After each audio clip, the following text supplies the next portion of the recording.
Professora. Bom dia, meus queridos. Eu dormi ontem de casaco e 3 cobertas. E não queria fazer como hoje. Eu vou mostrar pra vocês aqui, ó. Eu cheguei a gravar aqui pra mostrar, que eu não sei se vocês chegaram a se antenar, mas deixa eu dar uma olhadinha aqui. Eu cheguei a gravar pra vocês pra mostrar. Olha a temperatura que nós estávamos hoje de manhã. Pra quem não tinha olhado no termômetro, ó, hoje de manhã era essa nossa temperatura. Tá vendo? Por isso que eu tava com frio. Delicinha, muito bom. Esse era o nosso termômetro hoje. A hora que a gente começou nossa aula, às 7h30. Tava tão gostoso pra levantar da cama. Nossa, deu uma disposição com esse frio. Eu fosse vocês assim, eu pegava o celular embaixo do cobertor e assistia a aula assim, ó, embaixo do cobertor assim, ó. Eu acho que tem muita gente assim, ó, que já tá embaixo assim dos cobertorzinhos assim, só no tuc-tuc-tuc-tuc. Assim, sendo sincera, a primeira aula eu fui assim, mas agora eu tô na disposição. Tomei meu café, aí deu uma esquentada. Olha, eu vou te contar, assim, ó, a sorte é que... Bonito que a Ana Beatriz. A Ana Beatriz, ela tem um sono que na última aula ela decide viver. Não, nas duas últimas. É depois do café, né? Depois do café dá um up, né? É literalmente. Assim, ó, meninas e meninos da Primeiro EMA, a gente tem que botar nossa vida em dia hoje, a gente tem que conversar, tricotar, botar as nossas informações. Bom dia, Gu, tudo bom?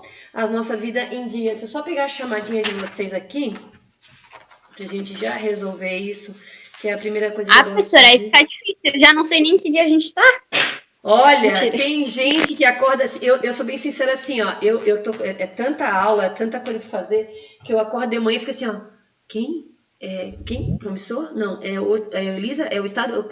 Quando é que eu vou mesmo? Porque assim, ó, apesar de ser tudo aqui, mas eu paro na frente do computador e fico assim, ó, tá, qual é a plataforma que eu vou usar? Porque cada escola tá usando uma estratégia diferente, né? Então, e aí, às vezes tem pai e mãe que descobre meu celular, que não é muito difícil, né? E manda assim, ó, oi, eu sou mãe do João, queria saber qual é a nota dele. Eu digo, mãe do João. Aí eu fico pensando assim, ó. É que assim, eu só tenho um João. Só conheço um. Que João? De que série? Não, uma pergunta mais simples, de que escola? Né? Vamos começar pelo básico. E aí, se tu pergunta, tem mãe ainda que fica chateada porque tu não sabe que João que é. Como você não sabe quem é o João, né? Gente, assim, ó, não dá. Então, É a mesma coisa que a minha mãe chegar e perguntar, conheces a Maria? Vai olhar assim, com certeza. E tem Alguma aluno que Maria eu fala assim, conheço. ó, tem aluno que entra assim, ó, ô professora, aí eu não tenho o telefone do aluno gravado no celular, e o aluno tá assim, ó, a senhora viu aquele negócio lá pra mim? Quem é você? Aí a pessoa fica chateada porque eu boto assim, ó, eu faço a pergunta bem básica, quem é você? Né? E aí, se o cidadão do outro lado vai e coloca assim, ó, o João. Eu digo, né? Então, João, que João, né? Então, realmente, assim, ó, por favor, quando vocês precisarem falar comigo que for, assim, fora do nosso escopo normal, né? Que não é aqui. Agora, por exemplo, eu estou na sala de aula com o primeiro EMA. Então, o cidadão que falar comigo aqui, eu sei quem é. Mas se não for através desse escopo, ou do WhatsApp lá do EMA, da turma de vocês, quando vocês forem por alguma razão falar comigo, já começa assim, ó. Oi, eu sou o fulano da turma tal. Falando a turma, eu já vou saber qual que é a escola, porque como as escolas usam códigos diferentes para representar, tipo o Elisandrioli que eu dou aula, ele lá também, eles têm, eu dou aula para alguns primeiros anos, então cada primeiro ano tem a numeração, 101, 102, né? Então, quando fala primeiro EMA, primeiro EMA, opa, eu já sei que é promissor, porque eu no estado, eu tenho turma a partir do 106, no Elisa vai até o 104, então se for 100 e 100 alguma coisa, eu sei que é Elisa ou o estado, e se for em EMA, eu sei que é promissor, então, pelo menos assim, ó, eu sou o fulano da turma tal, aí eu já digo assim, sei quem é você, já fica mais fácil, apesar de você fazer parte do meu grupo de 630 alunos, que é o total de alunos que eu tenho hoje, 630, mas quando você começa a me dar o norte, botar a bússola na minha mão, eu digo assim, vou te achar, né? O Gu já tinha dado bom dia, seu Levi, bom dia, seu Tiago. Meus lindos, eu vou fazer a chamadinha e depois a gente tem que botar nossos ponteiros. Bom dia, Gui, bom dia, Júlia. A gente tem que botar nossos ponteiros no eixo. Calma, não é puxão de orelha. Ô, professora. Alinhamento. Fala, Ana. Eu, sinceramente, não sei como os professores conseguem nem saber pela turma, porque eu sou uma pessoa que tem problemas com nomes, eu só conheço a pessoa pela cara dela, entendeu? Ou eu sou próxima da pessoa e conheço ela, tipo, ela é uma amiga muito próxima, ou eu só conheço a pessoa pela cara dela, nunca sei a... Tipo, eu falo, fulano de tal, a Maria de tal, meu anjo, quem é Maria? Das 35 Marias que eu conheço. As pessoas, às vezes, colocam no WhatsApp e aí dizem assim, ó, é só olhar a foto. Só que tem fotos que o pessoal usa tanto no WhatsApp, no Insta, no Facebook, no perfil, que você olha pra foto assim, ó, eu conheço. Saudade de ver o cabelo, ou o celular tá na cara, ou é uma foto... A pessoa corta, a pessoa... Ou às vezes a foto é de uma mega produção, assim, festa 15 anos, assim, com direito a cílio, tal, cabelo escovado, assim. Aí você olha assim, uou, né? Aí eu olho assim, que é, né? Aí não dá pra achar. Quando vê na realidade é uma praga. Não rola. Quando vê na realidade é uma praga. Então, de verdade, assim, ó, fala quem você é. Põe lá teu nomezinho, assim, ó. Eu sou a Deise da turma tal, que aí, né? Oi, Malu, que bom que você entrou. Vamos lá fazer a chamadinha, então. A Ana Beatriz tá aí, a Ana Larissa tá aí, a Camille tá aí? Camille? Presente. Oi, Camille. A Carolina tá aí? Não? A Carolina não. O Davi? Não? O Felipe? Felipe não costuma faltar. Não tá aí o Felipe? Não? Gabriel? Oi, Mariana. Gabriel, não. E assuntos tão importantes, tanta falta hoje. O Guilherme tá aí, já me deu bom dia. O Gustavo já me deu bom dia. Ingrid, a Ingrid não tá mais, é isso? Ou eu tô falando bobagem? Ela saiu do colégio. Tá, deixa só marcar aqui para não precisar mais. O João Gabriel. João Gabriel? Não? A Júlia tá aí. A Júlia me deu oi agora. A Júlia não tinha vindo nas últimas 2 aulas, mas tá aí hoje, né, Júlia? O Cauã. Cauã, não? O Cauã tá assistindo as aulas, pessoas? Alguém sabe me dizer? Nunca assistiu, acho, nenhuma. Tá, o Levi me deu bom dia já também. A Dona Maria Duda também. A Dona Maria Luísa também. A Mariana também. Marina saiu, né? Marina saiu, é isso, né? Não tô falando bobagem não, né? Sim, ela saiu. Tá. Miguel. Miguel tá por aí? Não? Rafael. Bom dia. Bom dia, seu Rafael. Opa, ó, Rafael, Miguel, os arcanjos estão todos na área. Deixa eu botar aqui que o Miguel deu oi ali também. Você sabe que Miguel e Rafael e Gabriel são arcanjos, né? E nessa época de pandemia, arcanjo é arcanjo.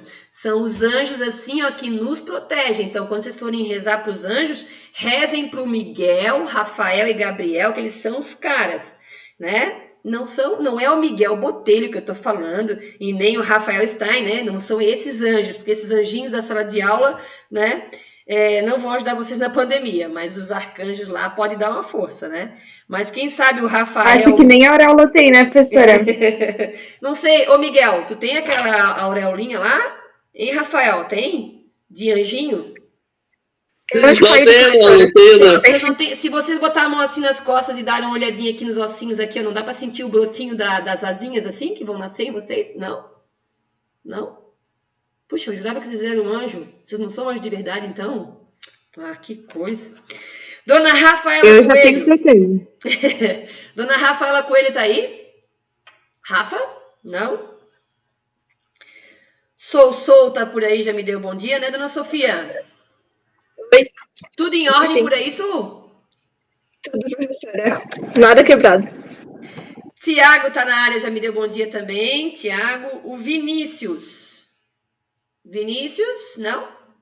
Alguém tem ouvido falar, visto ele em aula, o Vinícius? Agora o celular dele tá estragado, eu não sei como é que ele vai ficar agora pra vir pra aula. Mas isso é recente, esse sem celular? Sim, foi essa semana. Eu não sei se ele vai usar o celular da mãe dele, né? Sei lá. Mas ele tem assistido a aula, o Vinícius? Não. Ninguém sabe dizer. Vamos ver. Vitor tá por aí? Vitor? Vitor não costuma faltar, não. Ah, tá lá. Vitor já me deu bom dia. Desculpa, Vitor. Seu Victor. Victor. Ah, não. Então não é Victor, né, Vitor? Então é só Vitor. Vamos lá. Então, quem for com falta comigo? A Carolina, o Davi, o Felipe, o Gabriel, o João Gabriel também foi com falta, o Cauã, a Rafaela Coelho e o senhor Vinícius estão com falta comigo. Então, vamos lá, vamos botar nossa vida em ordem. Deixa eu só pegar a outra apostila aqui, que a gente tem que conversar sobre tudo hoje. Tá, olha só, algumas questões. Vocês devem ter ouvido de ontem para hoje, nos últimos jornais, que o governo começou a assinalar com possibilidades de retorno para a aula presencial. A gente tem que tomar cuidado com a empolgação, mas a gente tem que estar preparado para. Então, como é que funciona?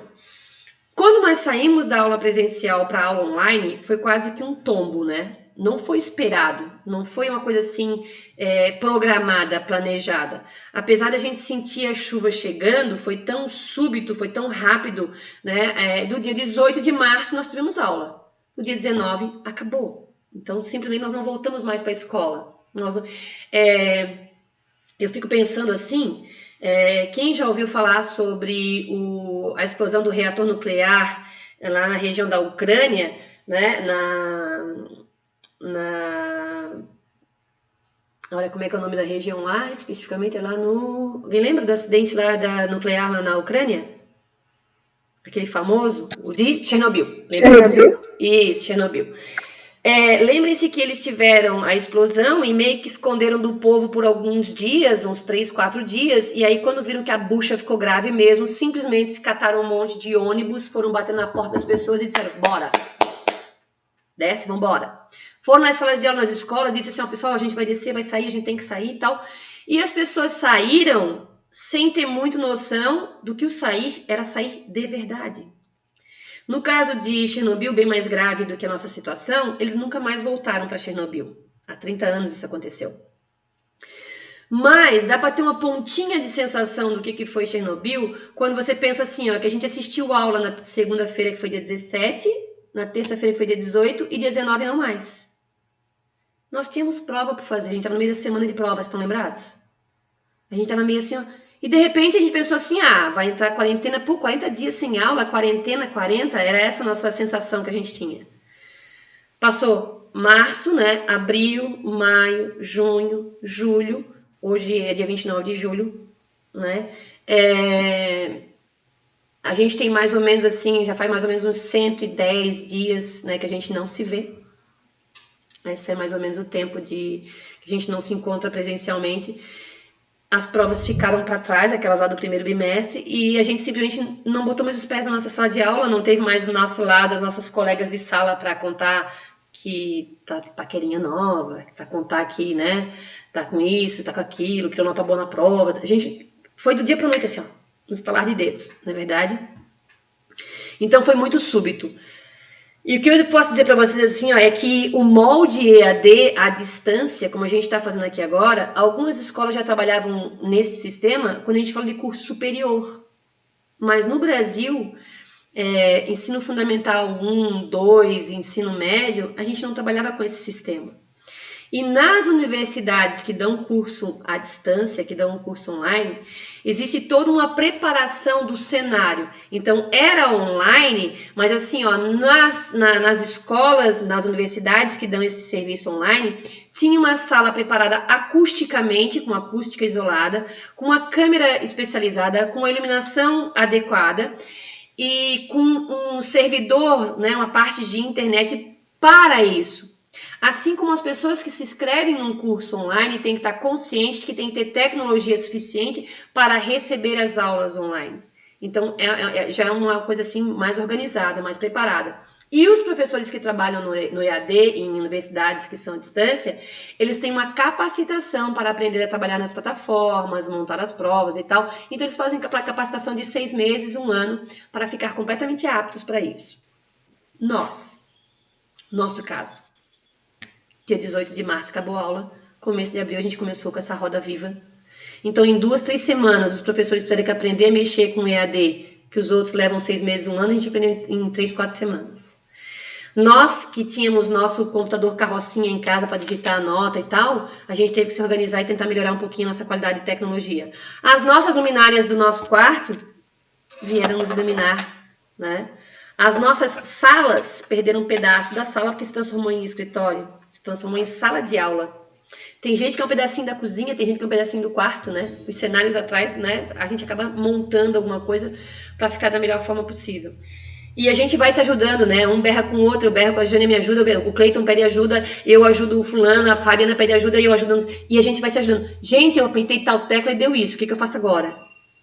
E assim foi que a gente tentou se resolver para poder tentar alcançar vocês da melhor forma. Vocês, por sua vez, assim, ó, pai e mãe teve que tentar dar uma melhorada na internet, teve que liberar um computador, teve que organizar um tempo e a gente teve que se acostumar e se adaptar. Vocês têm ideia quantas ligações e mensagens que a Raquel e a Jaque, que são as coordenadoras, recebem de pais? E com essa forma assim, ó, eu sou o João, pai do fulano, eu quero isso. Até a Jaque entender quem tá falando o que ele quer. Até os pais entenderem assim, ó, que a gente tava fazendo o máximo, mas cria uma plataforma, não dá problema, um celular não é adequado do fulano, o fulano tem um e-mail, o e-mail faltou uma letra, a casa caiu. Dá um problema danado. Até a gente conseguir se regular e se adaptar, levou um tempo. Eu acho que agora está um pouquinho mais estável, se é que a gente consegue falar em estabilidade nessa meio dessa bagunça toda desse ano, né? Então, eu queria dizer para vocês assim, ó, que o retorno para as aulas presenciais, a gente está começando a falar, porque o governo falou ontem e nos últimos jornais, foi a pauta dos últimos jornais, e até porque a gente quer fazer isso da forma mais planejada, para o impacto ser menor do que a nossa entrada nas aulas EAD. Então não esperem isso para a semana que vem, não é assim. A gente está começando a se organizar para a hora que realmente o governo liberar, a gente ter mais ou menos alguma coisa mapeada. Porque as regras que o governo começou a estabelecer são muito ainda sem muita clareza. Volta só metade da turma, vai intercalar parte da turma uma semana, outra. De que forma a gente vai organizar isso? Dar a mesma aula em 2 semanas seguidas? Como é que a gente divide as turmas?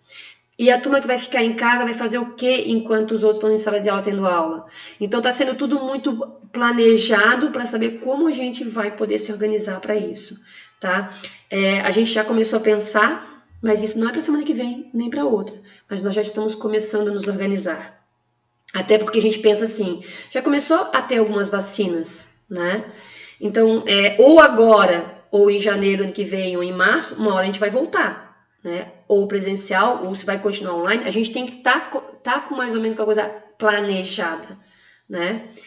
E mesmo se a gente voltar agora em setembro, outubro, ou se a gente voltar só em janeiro, é possível que com as modificações do vírus, que lá no ano que vem, no inverno, é possível que a gente tenha que dar uma parada de 10, 15 dias, porque alguém se contaminou, porque tem algum outro probleminha. Então a gente está tentando ficar o mais apto para não ser pego de tão supetão como foi nessa última mudança lá em março, tá? E também a gente tem algumas coisas, né? Tem um número bem grande de pessoas se contaminando, isso é complicado, dá medo, porque os hospitais estão cheios, mas também são pessoas que estão se contaminando, tem muita gente se curando, e muita gente se curando significa muita gente que já está com imunidade, porque cria anticorpos. Chega uma hora que tem tanta gente imune, que existe uma estratégia assim, então isso aí é bom porque diminui o contágio, porque boa parte das pessoas já estão imunizadas, e aí elas não repassam mais a doença de um para o outro. Tá? Então, com isso, nós temos que realmente pensar num retorno, sim. Se não em agosto, setembro, outubro, ou a gente vai pensar no ano que vem, mas nós temos que estar preparados. Eu acredito que a gente possa retornar lá em setembro com essas novas estratégias assim de compartimentar a turma, mas ainda é tudo planejamento, certo? Então, isso é uma coisa que eu queria que vocês ficassem antenados em jornais para saber como é que está sendo decidido isso, até por causa de uma segunda questão. Vocês têm alguma dúvida que pandemia de coronavírus vai cair no vestibular de vocês? Professora, meu vestibular é lá daqui 2 anos. Esse é o vestibular que vai estar lá os assuntos borbulhando sobre coronavírus, sobre pandemia, em história, em geografia, em biologia. Vai cair? Vai. Pode esperar que Enem e vestibular nos próximos anos, de certeza, não tem como fazer vestibular e não contar essa parte da história. E uma coisa é você ler num livro, outra coisa é você assistir a história acontecendo. Quando você vai contar uma história que alguém te contou, você vai perder detalhes. Mas quando você vai contar uma história que você viveu, você tem riqueza de detalhes. Então, assistam jornais. Não precisa se entupir de notícia, mas mantenham-se informados. Tá? E essa questão da escola é importante, inclusive, para saber do retorno de vocês. Essa é uma parte da história que eu queria conversar com vocês. O segundo tópico nosso é o seguinte. Eu não sei se algum professor já conversou com vocês sobre as provas de recuperação, já? Alguém já falou com vocês? O professor de Química falou que ia ter a prova de recuperação, mas nenhum outro professor falou sobre prova de recuperação ainda. Chegaram a explicar, tipo... exatamente. Tá, olha só. A gente teve uma reunião ontem com a coordenação para definir exatamente o que a gente iria fazer, tá? Como eu comentei com vocês, lá em março, quando a gente saiu para as aulas presenciais, nós saímos no meio de provas que a gente estava fazendo, não era isso? Tem provas até que não conseguiram ser feitas, né? Eu não fiz até hoje a de história. Tipo, e tem algumas pessoas que não, no dia até teve a prova tal com a turma e não puderam ir, iam fazer a segunda chamada, iriam e não foi, não é verdade? Então, como é que vai funcionar isso? Na semana que vem, que é a primeira semana de agosto, nós vamos fazer provas para restaurar aquelas ausências lá de março. Então, se você ficou devendo alguma prova lá de março, na semana que vem nós vamos... Cada professor vai definir a estratégia que vai fazer. Se vai fazer um trabalho, se vai fazer uma prova, se vai dar uma recapitulação, cada um vai falar para vocês o que vai ser feito na semana que vem para sanar as faltas de prova. Não é recuperação do primeiro bimestre. Eu estou falando, por enquanto, que na semana que vem vão ser feitas provas com quem ficou devendo prova lá no primeiro bimestre de segunda chamada, certo? Ou porque as provas foram suspensas e ficou devendo alguma disciplina. Então, cada professor vai fazer assim, ó, vai fazer uma chamada, né, uma listagem assim, olha, primeiro EMA, a Maria, a Joana, o Pedro não fizeram a minha prova lá no primeiro bimestre lá, então eu vou disponibilizar tal coisa para vocês fazerem. Se vai ser um quiz, se vai ser uma prova mesmo, se vai ser uma pesquisa, se vai ser um trabalho, cada professor vai definir com vocês como é que vai funcionar. Essa semana e na semana que vem eles vão estabelecer isso, certo? Então depois... E tu acha que vai ser do conteúdo do primeiro bimestre? Sim. Sim, né? Sim. Essa prova da semana que vem, para repor ausências lá do primeiro bimestre, é sobre o primeiro bimestre, tá, Ana? Aí a pessoa pode dizer assim, ó, meu Deus, como professora, que eu não lembro mais. Cada professor está instituindo uma estratégia. Alguns vão fazer um videozinho de revisão, outros vão dar um texto para a pessoa ler, outros vão indicar as páginas da apostila para a pessoa dar uma olhada, outros até não vai ser prova, vai ser um trabalho. Então, calma. Cada professor vai negociar com vocês a melhor forma. Eu, nessa semana ainda, vou colocar no WhatsApp de vocês, eu não tenho nem certeza se alguém está devendo essa prova comigo, da turma de vocês. Mas se tiver, por exemplo, vamos supor que a Ana Larissa não fez comigo, vai estar lá no WhatsApp assim, ó, Ana Larissa entrar em contato com a professora Deise. E aí, para você especificamente, eu vou falar assim, ó, Ana Larissa, ó, faça isso, isso e aquilo, estude isso ou pesquise aquilo, tá? Certo? Isso eu tô falando da semana que vem para resolver o nosso problema de faltas de algumas provas do primeiro bimestre. Certo? Até aqui estamos compreendidos? Ficou claro para vocês? Sim. Se não ficou, põe ali no chat que a professora repete, não tem problema. Tá?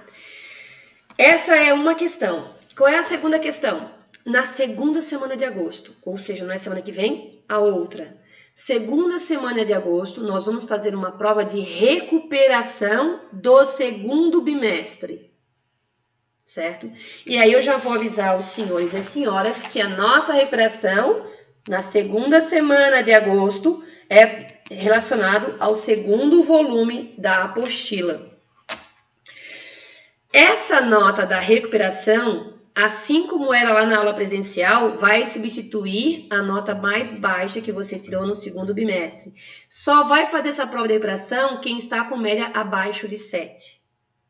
Ah, mas tem professores que vão abrir para todo mundo fazer. Aí é questão com os outros professores. Mas o que foi acertado é que nós faríamos com os alunos que estão com média abaixo de 7 do segundo bimestre. Essa prova de recuperação é na segunda semana de agosto, certo? Dá para entender, então? Para quem está com problema de nota. Ah, professora, inclusive eu não fiz uma das avaliações da senhora agora desse segundo bimestre. Aí como é que fica? Você ficou com 0. Igual como se fosse na aula presencial. Então, essa prova lá de agosto, ela vai entrar para isso também. Para resolver essa tua falta dessa tua nota. Certo? Só que tem mais uma coisinha. Até aqui nós entendemos, até aqui tá claro? Semana que vem, prova para substituir alguma ausência da primeiro bimestre. Segunda semana de agosto, uma prova de recuperação para sanar os problemas do segundo bimestre, né? Que o conteúdo, cada professor vai definir como é que ele vai fazer, se vai ser o conteúdo módulo inteiro, ou se é só parte de um conteúdo, tal, até porque tem disciplinas que são mais complexas, né, matemática, se fazer o módulo inteiro, eu acho que vocês ficam descabelados, né, mas não sei, cada professor que define como é que é a situação de vocês, tá? Só que tem mais um segredinho, essa nota de recuperação, que é da segunda semana de agosto, que é do segundo bimestre, ela também vai ser usada para recuperar o primeiro bimestre. Então, se você está com nota...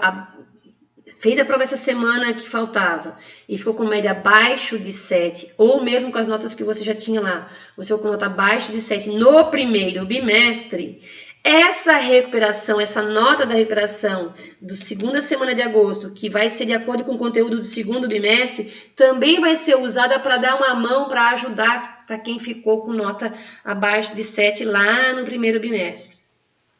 A gente só tá no lucro. Por isso, pessoas, que é extremamente importante vocês estudarem para as duas provas, mas eu acredito que principalmente para essa segunda prova, essa recuperação da segunda semana de agosto, porque ela pode te ajudar para o segundo bimestre e pode te ajudar para o primeiro bimestre. Vocês estão entendendo? A gente só tem, tipo, a ganhar. Qual que é a questão assim, Ana? É que nós vamos começar o terceiro bimestre agora em agosto, certo? Então, se vocês resolvem bem essa semana e semana que vem, o primeiro semestre vai ficar limpinho e resolvido. Tem que pensar daqui pra frente agora em agosto, o terceiro bimestre. Se você não resolver isso agora, não se preocupar, você já vai empurrar com a barriga, pepino para agosto, setembro, outubro, novembro. Então, capricha nessas 2 semanas de agosto para realmente fazer com que esse próximo semestre agora seja mais tranquilo na medida do possível. Se falar em tranquilidade agora nessa época é até meio estranho, né? E aí, pessoas, assim, ó, agosto, setembro e o comecinho de outubro ali, a gente resolve o terceiro bimestre, tá? O restante de outubro, novembro e dezembro, a gente faz o quarto bimestre. E aí eu já vou avisar para vocês que o quarto bimestre vai mesmo pegar dezembro até lá a véspera de Natal. Nós vamos ter aula até dia 23 de dezembro. Na verdade, nós vamos ter aula até 28 de dezembro, tá? Que delícia! Mas qual que é a ideia? Vocês estão lembrados que quando vocês passam direto, vocês saem antes? Estão lembrados? Sim. Que o pessoal que passa direto acaba terminando a sua aula, quando a gente estava em ano de normalidade, lá no finalzinho de novembro o pessoal já está liberado? Isso vai valer para esse ano também. Quem tiver com tudo em dia, com as notas legais, lá para meados de dezembro, lá para dia 20 de dezembro, vai estar de boa. E quem tiver enroscado, vai estar fazendo recuperação lá no meio de dezembro. Entendeu? Lá no meio de dezembro, lá no meio das festas lá. Vai passar Natal preocupado com estar fazendo segunda época, recuperação, coisa assim. Que ninguém merece, né? Entre Natal e Ano Novo, já vai ser um Natal esquisito, porque não vai ter muita reunião de família, já vai ser um Ano Novo esquisito, porque não vai ter nem festa de fogos, não é verdade? Se ainda vai estar estudando para a segunda época de recuperação, é o cão isso, gente. Não dá. Então, a gente realmente tem que botar a vida em dia hoje, para fazer uma levada de agosto até ali dezembro, com a maior tranquilidade possível, para que vocês não precisem ficar estudando para recuperação lá no meio das festas. Vocês estão entendendo que a professora está deixando vocês bem lúcidos do que está acontecendo? E isso tanto faz se a gente continuar online, quando a gente voltar para a sala de aula. Não tem jeito. A gente vai até esse período mesmo, tá? Professora, mas se voltar semana que vem para a sala de aula, para a gente cumprir o calendário de dias letivos, nós vamos entrar em dezembro até lá pertinho do Natal mesmo. E para quem ficar em recuperação, vai ficar lá no meio das festas mesmo. Tá, pessoas? Por isso que eu estou esclarecendo bem assim, o quanto é importante para vocês, não só geografia, o quanto não adianta salvar a pele em geografia e se afundar em matemática, em história, não adianta. Vocês têm que botar a vida de vocês em dia nas disciplinas para vocês conseguirem ficar mais tranquilo possível, né? Por isso que a professora está dando assim, ó, uma lucidez máxima possível para os próximos passos que vocês vão tomar daqui para frente. Ficou claro para vocês, não? A professora foi clara? Sim. Foi? Tá tudo certo, então? Professora, a professora foi bem clara, mas me diz, por favor, que a hora que acabar essas 2 semanas, a gente vai ter, pelo menos, as aulas vão começar 9h40. Diz, por favor, que a gente vai ter uma semana de descanso. Sem trabalho, sem nada. Por favor. A gente não aguenta mais. Professora não fala nada. Vocês estão muito cheios de tranqueira para fazer, é? Muito. Professora, tu não tem noção. A gente não tem mais vida. Eu estudo. Apesar de a gente Não, tá não é nem o horário. Não é nem o horário. Mas, tipo, professora, eu, pelo menos, faço coisas de domingo a domingo, sendo que eu me organizo. Eu não deixo pra depois. Eu faço coisas de domingo a domingo. De verdade, eu não tenho mais vida. Mal como. A professora Daisy é uma linda, é uma querida, é uma fofa. Eu tô ali, ó, fazendo PowerPoint para vocês direto, para nossa aula ser o mais ilustrada e o mais tranquilo possível, né? A professora tem se preocupado assim, ó, de não carregar vocês assim de coisas pesadas. Ao mesmo tempo, a professora está seguindo a apostila, você pode acompanhar que os nossos conceitos que a professora está explicando tão na apostila, tão de forma clara. Eu estou tentando fazer assim, ó, a forma mais ilustrativa possível, que eu sei que se dá alivia um pouquinho a cabecinha de vocês. E nós estamos fazendo nossas provas, somente as provas, para eu nunca sobrecarregar vocês, que eu sei que vocês estão até o gargalo. Não, é sério, professora. Os professores estão, tipo, eu não sei o que acontece. Eles mandam prova, trabalho, texto, tipo, eles tacam tudo, vão tacando. Aí todos os professores vão jogando, não sei quantas matérias tem. E a gente fica ali correndo todo dia, toda hora, domingo, sábado. Tem uma linha pra vocês assim, ó, é que nós, professores, estamos iguais. Nós estamos assim, ó, sabe cachorro quando tem mania de tentar pegar o rabo? Que fica continuamente e não consegue pegar o rabo? Nós, professores, estamos assim, correndo em volta do rabo e a gente não consegue pegar. Porque a gente tá... com o salário de professor, gente, não tem nenhum professor que... Tem que adiantar o conteúdo. Também não é culpa de vocês. Nós não temos nenhum professor que tem, assim, uma vida tranquila numa escola e tudo bem. A maioria dos professores dá aula em 2, 3 escolas. Em 2, 3 plataformas diferentes. Então, assim, ó, eu acordo... Eu vou dormir de manhã, assim, ó. Amanhã minha aula começa, então eu vou dormir... só depois de estar com tudo arquitetado para o dia seguinte. E durante o dia é pauleira dando aula. E aí eu tenho uma folguinha, eu não tenho folga. Eu tenho um intervalozinho para adiantar a correção de um, botar no sistema outro. Então nós estamos numa roda viva que a gente não sabe mais o que é sábado, o que é domingo. Só para vocês terem ideia, essa semana agora, do dia 27 ao dia 31, o Estado deu folga para os professores, né? Eu não parei nenhum dia ainda. Então, que folga? Que férias, entendeu? Assim, ó, porque a gente, assim, tá correndo atrás de correção, de criar PowerPoint para toda a aula, criar um quiz, então, assim, ó, tá todo mundo nessa roda viva, tá? O que a gente tem que pensar, assim, que eu acredito que seja uma estratégia para analisar para ano que vem, é que esse formato online, ele acaba sendo pesado. Né? Porque uma coisa é você assistir um vídeo de 3, 4 minutos. Outra coisa é você assistir uma aula de 1 hora aqui, né?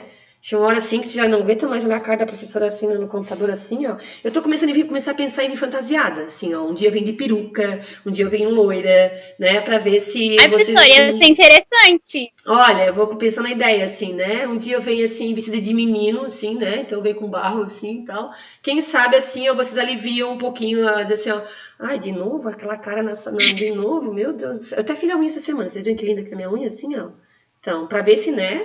Uou, dá uma mudada. Agora o cabelo, não sei ainda como é. Eu tô só pintando em casa, assim, ó, tá que nem uma vaca malhada, assim, né? Com diversas cores, né? Então a gente tá tentando, gente, assim, ó. A gente não. Os professores também estão, assim, até o pescoço de coisas.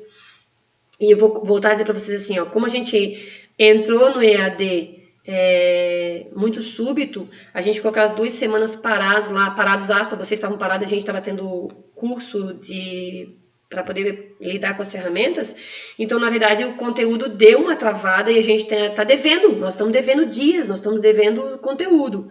E por isso que a gente está tendo essa pressão de tanto conteúdo, tanto material. Tá? Por isso que a professora está assim, tentando ser o mais clara possível para as próximas semanas, para a gente saber o que a gente tem que fazer, para vocês já tentarem se organizar. Eu sei que já está tudo uma correria para vocês. Mas na próxima semana, fiquem cientes que as pessoas que têm uma prova faltando lá no primeiro bimestre vão ter mais essa atividade, que cada professor vai definir como, e que na segunda semana de agosto vocês têm prova de recuperação. E aí, para quem está com problema com nota, já sabe que tem mais essa missão pela frente. Eu rezo a Deus para que vocês estejam todos bem nas notas, para que não tenham mais essa missão, mais essa coisa pela frente, né? Que eu acredito que essa turma é uma turma forte, pelo menos os alunos que se fazem presentes, né? Estão aqui. Eu acho que vai ser tranquilo, não vão ter muita encrenca para a semana que vem. E aí, pessoas, eu vou fazer uma passagem agora da apostila, falando dos tópicos mais importantes. Isso não quer dizer que não vale a pena dar uma lida em tudo, mas a professora vai dar uma passada com vocês, e aí eu queria que vocês abrissem a apostila lá na página 6, pode ser? Pra gente dar uma passagem assim nos nossos conteúdos. Isso vale para todo mundo, tá? Para quem tem recuperação por fazer e para quem não, porque esses conteúdos que a gente teve nesse semestre são conteúdos muito importantes para vestibular e para Enem. Então, lá na página 6 da apostila. Página 6 da apostila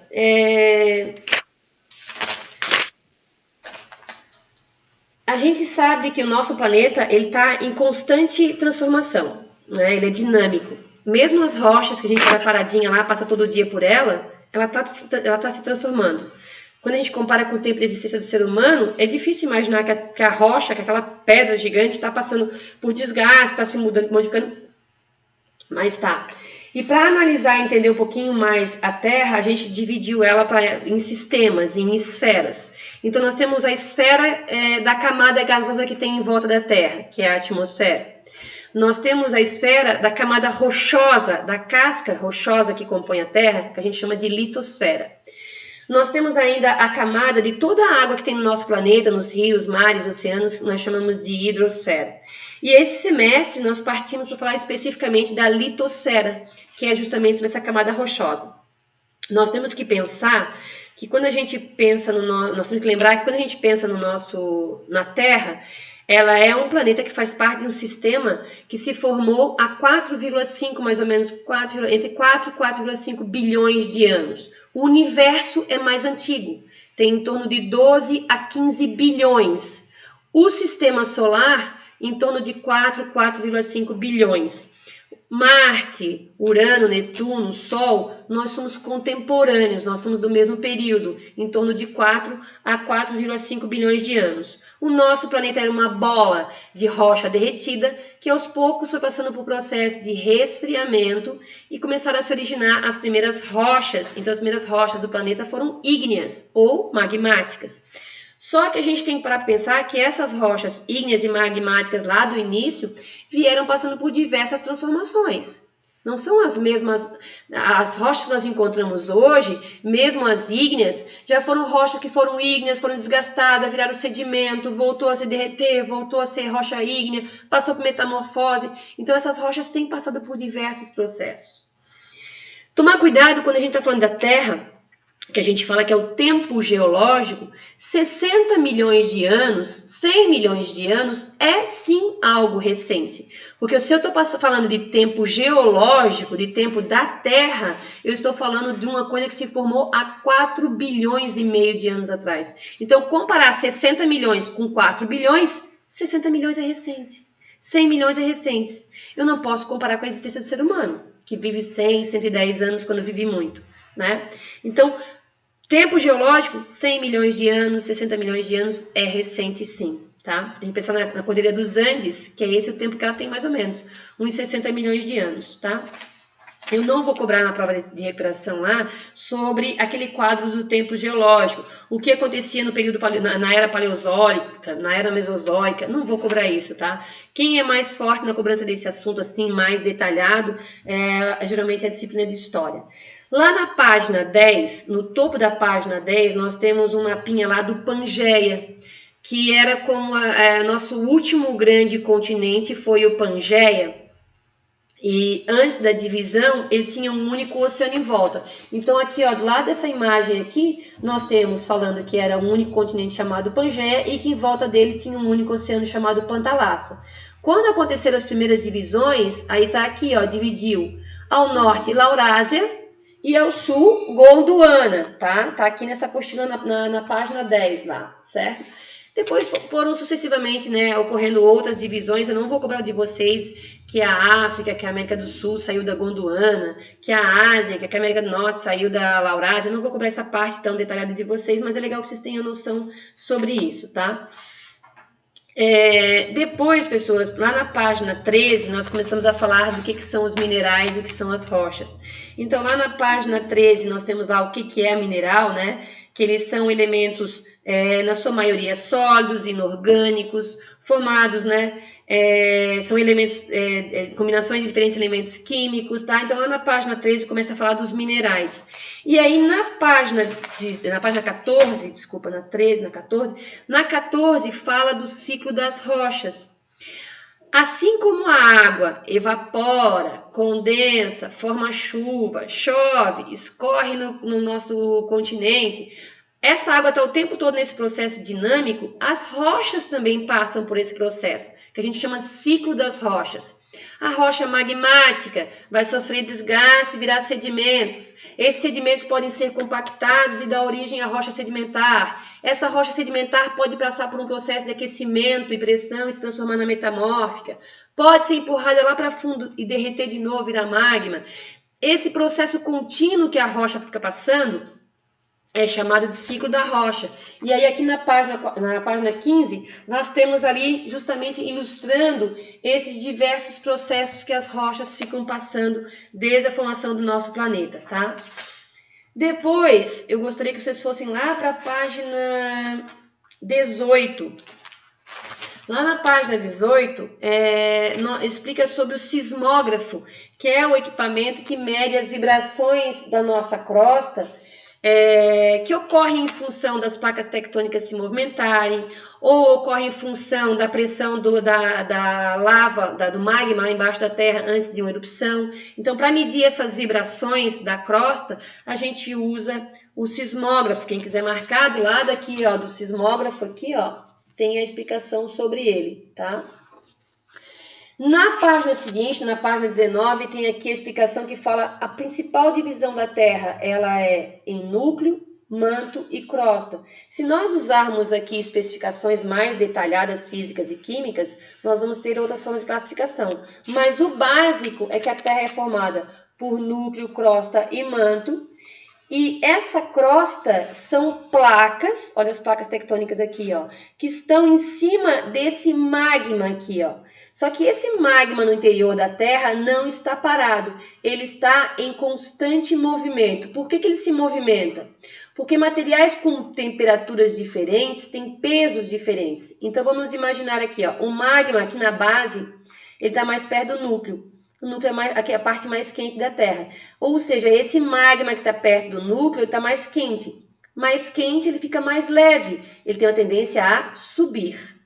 Só que quando ele sobe, ele se afasta da fonte de calor dele, que é o núcleo. Se afastou do núcleo, ele vai resfriar. resfriou, ficou pesado, desceu. E vai formar esse movimento circular aqui, que a gente chama de movimento convectivo, que acontece por causa das mudanças, por causa das diferentes temperaturas aqui, certo? Esse circular de magma vai empurrar a casca aqui, ó, vai empurrar essas placas. E aí nós temos aqui um mapa que mostra para onde as placas estão sendo empurradas, tá? Seguindo lá, quem teve essa ideia de que era assim que funcionava, o primeiro foi o Alfred Wegener, né? E ele começou analisando e imaginando como o mapa da África e da América do Sul se encaixam, ó. E aí ele começou a imaginar, então, se realmente eles foram grudados, os resquícios de rocha, os fósseis que estão aqui e aqui tem que ser parecido. E ele começou a viajar entre a África, a América do Sul e outros pontos do planeta que ele imaginava que se encaixasse assim como um quebra-cabeça, e realmente descobriu que o tipo de rocha que tem no Brasil é o mesmo tipo de rocha que tem lá na África. O mesmo tipo de fóssil que tem no Brasil é o fóssil que tem na África. Então, realmente, nós somos grudados. E aí ele falou que nós éramos essas placas flutuando em cima do magma. Só que o Wegener não conseguia explicar isso aqui, ó. Ele não sabia do movimento convectivo do magma.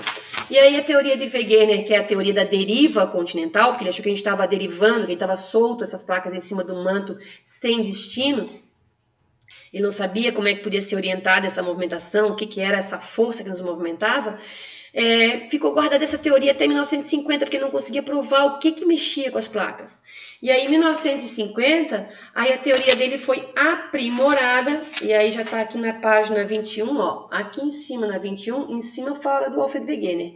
E aqui já fala da teoria, já com os melhoramentos das informações, já falando, né, que a gente tinha a ideia já de por que se movimentava. Então, em 1950, essa teoria ela foi aprimorada e explicaram o porquê dessa movimentação das placas, tá? E aí, essas placas têm áreas que elas estão se afastando, que são os movimentos divergentes, tem lugar que elas estão se chocando, que é o movimento convergente, e tem lugar que elas estão passando uma pela outra, que é chamado dos limites conservativos. Na página 22, 23, explica bem detalhado, e na página 24 traz o resumo, ó, divergente, conservativo e convergente, separando, chocando e raspando uma na outra, tá? Em função daquele movimento interno do magma, certo? Depois, pessoas, começa a dizer assim, ó, que essas placas, a parte superior dessas placas, ela tem um desenho na superfície. Esse desenho da superfície é chamado de relevo. Esse relevo, ele pode se alterar tanto por forças internas quanto por forças externas. As forças internas, vulcão, terremoto e movimento de placa. Por exemplo, se eu tiver placa se movimentando lá embaixo, vai dobrar, vai causar as montanhas. Ou se afastando, vai cortar. Então, nós temos ali os movimentos internos. Ou eu posso ter, por exemplo, um vulcão, se surgir um espinho no meu rosto. Tudo isso vai alterar o formato da superfície da Terra. Então, são agentes internos, vulcanismo, terremoto e o movimento das placas tectônicas que podem dobrar ou podem fraturar. Nós temos ainda os agentes externos, aí começa lá na página 30. Se eu levar um tapa no meu rosto, vai inchar aqui, vai mudar o formato da minha superfície. Então, existem agentes que vêm de fora para a superfície que podem alterar o formato da superfície. E aí nós temos a erosão, intemperismo e a acumulação de material. A erosão é quando arranca pedacinhos das rochas, quando arranca pedacinho do solo por alguma força. Erosão dos rios é chamado de erosão fluvial. Erosão do mar, erosão marinha. E aí aqui os tipos de erosão estão aqui, ó, no topo da página 30, tá? Já o intemperismo está no topo da página 31. Por algum efeito físico, alguma reação física ou química, a minha rocha também vai sofrer alguma alteração, ela vai se desagregar, os minerais vão se soltar um do outro. Se for físico, é por diferença de temperatura. Quando o material é aquecido, ele dilata, as moléculas se separam. Quando resfria, as moléculas se aproximam. Quando eu tenho mudança de temperatura que dilata, separa a molécula, resfria, encolhe, e tanto fazer esse movimento, uma hora pode perder a resistência e se quebrar. E aí a rocha se quebrando, se desagregando por diferença de temperatura, é o intemperismo físico. Quando esse desagregar de minerais acontece por reação química, por exemplo, a água não tá batendo e arrancando pedacinho. Quando ela bate e arranca pedacinho no rio ou na chuva, é erosão. Mas quando ela entra em uma reação química de elementos que compõem a rocha com elementos que compõem a água, aí a gente fala que é intemperismo químico, ela vai diluindo essa rocha, tá? Esse material, tanto que fruto do intemperismo quanto fruto da erosão, é transportado para as áreas mais baixas e vai se acumulando. Esse acúmulo de material vai formar mudança no relevo, tá? Então, a gente fala aqui, ó, aqui está explicando sobre intemperismo físico e químico, e aqui fala que a acumulação de material também vai causar modificações no relevo. O meu rosto aqui, ó, eu tô falando para vocês que esse desenho da superfície é o relevo, mas esse relevo, essa parte de carne, cartilagem e tal, está em cima de uma base, que é a minha caveira, né? Minha parte óssea aqui, né? Essa parte óssea é a base do formato que tem em cima, certo? Essa base que está aqui embaixo é, como a gente fala, que é a base geológica também do relevo da Terra. E a base geológica está a explicação aqui na página 32, aqui, ó, o que é a base geológica, e os 3 principais tipos de base, que está aqui, ó, os escudos cristalinos, as bacias sedimentares e os dobramentos, tá? Em cima dessa minha carcaça óssea, nós temos o nosso relevo. E aí na página 34 começa a falar justamente dos tipos de relevo. E aí essa imagem aqui, ela fala sobre o relevo da América do Sul. Aqui nessa área que não tem choque de placa, as mudanças do relevo aqui são mais associadas a agentes externos. Chuva, vento, mudança de temperatura. Aqui nessa parte escura aqui, ó, que são montanhas, são dobramentos, porque aqui nós temos a placa de Nazca, embaixo do Oceano Pacífico, que se choca nessa placa que está aqui, que é a placa sul-americana. Bateu daqui para cá, aqui amassou, formando as montanhas, certo? No lado de cá, a placa africana está indo para lá, a placa sul-americana está indo para cá, então no lado de cá não tem choque de placa. A alteração do relevo aqui vai se dar por causa do desgaste a partir da erosão e do intemperismo, tá? Que mais? Deixa eu ver o que mais importante. Lá na página 39 fala um pouquinho das influências do relevo, né? Lá a gente falou sobre o rio Amazonas, que se origina lá na Cordilheira dos Andes. Falamos das planícies com os rios para navegação. Falamos dos planaltos, que são importantes para a produção de energia, porque os rios descem com mais energia. E falamos ainda que nós temos os problemas também associados a determinados formatos de relevo. Nas planícies eu vou ter enchente. Nos planaltos, o rio de Planalto não serve para navegação. Nas planícies, os rios de planície não são ideais para produção de energia, eles servem para navegação. Planície eu tenho problema de enchente também. Nos planaltos eu posso ter problema de escorregamento, deslizamento de terra. E nas áreas que eu tenho montanhas, que eu tenho área de choque de placa que está formando montanha, eu corro o risco de ter vulcões. E quando os vulcões são muito altos, aí eu tenho o problema dos lahars, né? Porque quando tenho erupção em área vulcânica, que no topo tem neve porque é uma área muito alta, vai descer uma enxurrada de lama junto com cinzas, que são os lahars. Lembra? Estão lembrados? Na página 41 e 42, fala especificamente do relevo do Brasil. Os 3 principais cientistas que desenharam o relevo do Brasil, não é que um é melhor do que o outro, são de épocas diferentes, cada um usando tecnologias diferentes de acordo com a sua época. Começa com Haroldo Azevedo, Aziz Absaber e o mapa mais usado hoje, Jurandir Ross, que se baseou em levantamentos aéreos, né? Os principais somas de relevo do Brasil, os planaltos, as planícies e as depressões. Lembra que depressão, quando está acima do nível do mar, depressão relativa. Abaixo do nível do mar, depressão absoluta. Certo? Lembrando que no Brasil nós não temos vulcões, que os riscos de terremotos são muito baixos, pode ser algum reflexo de um grande tremor lá do oeste, da região da América do Sul, lá do Chile, quando tiver algum grande tremor lá, a gente pode sentir algum reflexo aqui, ou alguma pequena acomodação de solo pode gerar tremores no Brasil, mas são pequenos tremores, tá? No Brasil a gente não tem o vulcanismo, certo? Só que quando eu penso nos impactos socioespaciais da litosfera, eu tenho que pensar assim, ó, terremoto é bucha, só traz tranqueira, só traz desastre, não tem nenhuma coisa positiva. A influência dele é só negativa. E de acordo com a profundidade aonde começa o tremor, a gente chama aqui de hipocentro, onde ele começa, né? Quanto mais profundo, mais caminho essa energia tem que percorrer, mais leve vai chegar aqui em cima. Se o hipocentro for próximo à superfície, mais energia chega aqui em cima, mais desgraça, mais transtornos. Aonde surge na superfície o tremor é chamado de epicentro. E o equipamento que mede, não esqueçam que é o sismógrafo, ele mede na escala chamada de escala Richter, tá? A cada ponto que você sobe na escala Richter são 10 vezes mais energia liberada, certo? Seguindo lá na página 52, ainda fala aqui, ó, que os terremotos, eles têm reações diferentes dependendo do país onde ele acontece. Se o país é mais preparado, menos estrago. Se é menos preparado, mais catástrofe, tá? Os vulcões têm os lados, a gente tem os ativos, dormentes e os que estão extintos, depende dos sinais que eles têm dado, das erupções ou não que eles têm apresentado, tá? Os vulcões têm os pontos negativos aqui, ó, que estão listados na página 56, né? A lava que pode atingir as pessoas, as rochas incandescentes, os gases tóxicos, as cinzas que atrapalham o tráfego aéreo, as partículas que podem impedir a passagem do sol e ainda as explosões que podem causar pequenos tremores ao redor. Mas os vulcões têm parte positiva também.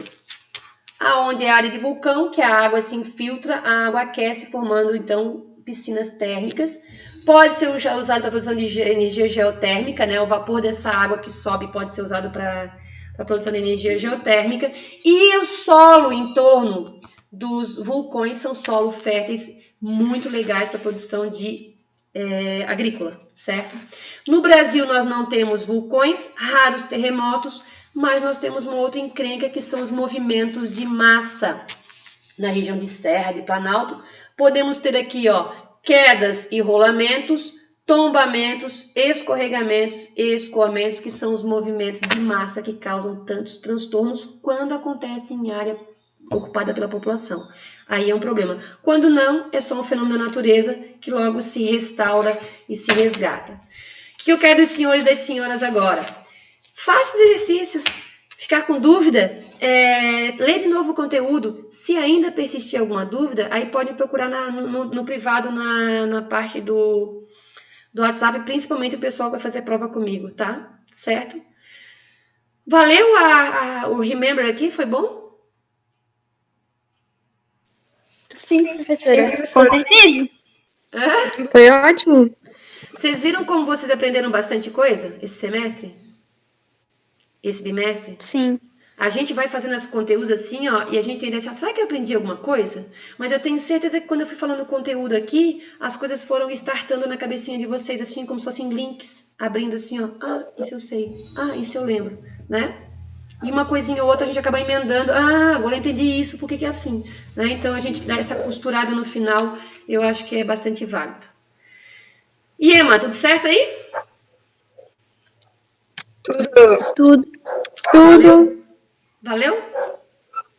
Valeu. Estamos felizes? Valeu. Felizes? Todos felizes. Então tá bom. Se alguém ainda for com alguma dúvida, quiser tirar alguma dúvida comigo, pode ficar um pouquinho mais. Se não tem dúvida, ó, beijão da Pro, cuidem-se, paciência, as coisas vão melhorar. Acredita, tá? Paciência. Tá bom? Beijão. Tá bom, Pro. Tchau, beijo. Tchau, Miguel, Vitor, Mariana, as Anas, Tchau. as Marias. Tchau, tchau. Tchau, Vitor. Sofia, Camille, Guilherme, tchau, tchau. Rafael, Miguel, tchau, tchau. Tudo de bom para vocês, meus queridos.